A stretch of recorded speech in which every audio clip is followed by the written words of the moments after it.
오늘의 역사 시간입니다. 8월 21일, 오늘은 과연 어떤 일들이 있었을지 함께 알아보겠습니다. 저희가 오늘 들여다볼 자료들 속에는요, 한국사와 세계사의 여러 중요한 순간들이 담겨 있더라고요. 자, 그럼 먼저 한국사 속 8월 21일부터 한번 살펴볼까요? 특히 근현대사의 굵직한 사건들이 많네요. 네, 맞습니다. 특히 1894년 8월 21일 같은 경우는요. 청일전쟁 시기였죠. 일본이 이제 조선에 대한 간섭을 아주 노골적으로 강화하던 때였습니다. 경복궁을 점령하고 갑오개혁 강요하고 그럴 때군요. 그렇죠. 이미 그런 상황에서 평양 공격을 준비하면서 군사적인 압박 수위를 계속 높여가던 날이에요. 당연히 이에 맞서서 동학 농민군도 2차 봉기를 준비하고 있었고요. 정말 외세 침략과 내부 저항이 아주 첨예하게 맞붙던 그런 격동의 시기였습니다. 정말 조선의 주권이 크게 흔들리던 그런 위기의 순간이었네요. 시간을 좀 건너뛰어서 1945년 8월 21일, 이때는 광복 직후잖아요. 분위기가 사뭇 달랐을 것 같은데요. 네, 그렇죠. 해방 직후니까요. 그 여운형 선생이 주도했던 조선건국준비위원회, 건준이라고 하죠. 이 건준이 활동을 전국적으로 확산하던 때입니다. 자주적인 통일정부를 세우려는 열망이 아주 뜨거웠죠. 건준 활동이요? 전국에 지부도 세우고 그랬다고 들었습니다. 맞아요. 민중 중심의 새로운 나라를 만들려는 시도였는데 근데 이게 참 안타깝게도 곧 미군이랑 소련군이 한반도에 들어오기로 예정되어 있었잖아요. 그러면서 이제 분단의 그림자가 서서히 드리워지기 시작한 거죠. 희망과 불안이 정말 교차하던 시점이었습니다. 자주적인 노력과 외세 개입이라는 현실, 참 복잡한 심경이었겠네요. 그리고 또 불과 3년 뒤 1948년 8월 21일은 대한민국 정부 수립 바로 직후네요. 네, 8월 15일에 정부가 수립되었으니까요. 그때 이제 이승만 정부가 행정조직 정비하고 국가의 기틀을 다지던 시기였습니다. 재헌국회에서는 또 법률 만들고 정부 체계를 하나하나 갖춰 나가고 있었죠.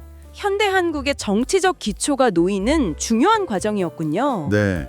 근데 동시에 이게 또 남한 단독 정부 체제가 공식화되는 거니까 한반도 분단이 고착화되는 과정이기도 했고요. 그렇군요. 그리고 또 시간이 흘러서 1987년 8월 21일, 이때는 분위기가 또 완전히 다르죠. 민주화 열기가 되난했잖아요. 그럼요. 1987년 그 6월 항쟁 이후 아닙니까? 692 선언으로 대통령 직선제 약속은 받아냈지만 그걸로 끝이 아니었죠. 노동자 대파업이 전국적으로만 일어나고 시민들은 완전한 민주개혁을 요구하면서 계속 목소리를 높이던 아주 뜨거운 시기였습니다. 와, 이렇게 쭉 보니까요. 8월 21일의 한국사는 정말 외세 개입부터 자주국가 건설 시도, 분단, 민주화 요구까지 한국 현대사의 핵심적인 장면들이 압축된 느낌입니다.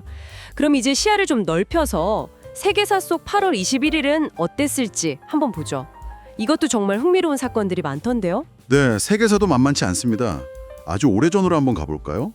1192년 일본입니다.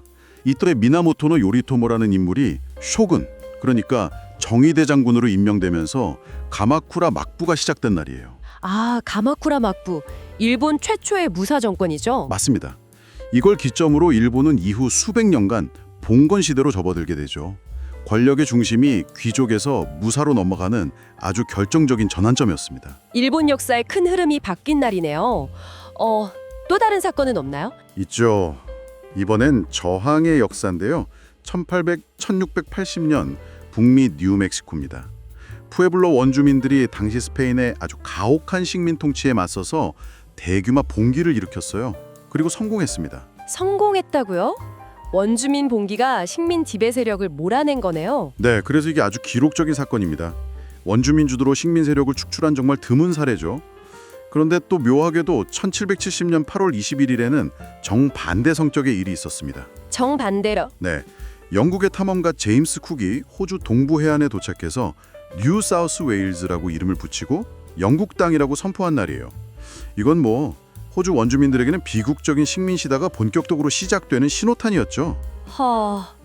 원주민의 저항 성공과 또 다른 식민 지배의 시작, 같은 날짜에 이렇게 극명하게 대비되는 역사가 기록되어 있다니 참 아이러니하네요. 조금 더 현대로 와보면 이건 좀 의외의 사건인데요? 네. 1911년 8월 21일, 이건 정말 전 세계적인 뉴스였죠. 파리 루브르 박물관에서요. 루브르요? 설마? 네. 그 유명한 레오나르도 다빈치의 모나리자가 도난당했습니다. 바로 이날이에요. 헐, 모나리자가요? 어떻게 그게 가능했죠? 박물관 직원이 훔쳐간 거였어요. 이탈리아 사람이었는데 나중에 2년 뒤에 되찾긴 했지만 이 사건 때문에 모나리자가 더 유명해지고 뭔가 신화적인 존재가 되어버렸죠. 와, 정말 영화 같은 이야기네요. 그렇죠. 그리고 또 중요한 정치적 사건도 있습니다. 1991년 8월 21일 소련입니다. 1991년 소련이면 그 쿠데타. 네, 맞습니다. 고르바초프의 개혁 개방 정책, 페레스트로이카에 반대했던 공산당 강경파들이 쿠데타를 일으켰죠. 그런데 이걸 보리스 옐친하고 모스크바 시민들이 막아냈습니다. 탱크 앞에 막 시민들이 나서고 그랬잖아요. 기억납니다. 그 장면. 그 쿠데타가 실패로 돌아간 결정적인 날이 바로 8월 21일이에요. 이 사건이 결국 소련 공산당의 권위를 완전히 무너뜨렸고 그해 말 소련 해체로 이어지는 직접적인 계기가 됐습니다. 냉전 종식의 아주 상징적인 장면 중 하나죠. 모나리자 도난 사건부터 소련 쿠데타 실패까지. 와, 정말 드라마틱한 사건들이 8월 21일 하루에 다 새겨져 있네요. 오늘 이렇게 8월 21일의 역사를 쭉 따라와 보니까요. 이 특정 날짜라는 게 그냥 단순히 과거 사건들의 나열이 아니라 시대를 관통하는 어떤 흐름 같은 걸 보여주는 것 같아요. 네, 정말 그렇습니다. 특히 한국사를 보면 외세의 영향과 또 내부적인 동력 사이에 어떤 끊임없는 긴장 관계랄까요?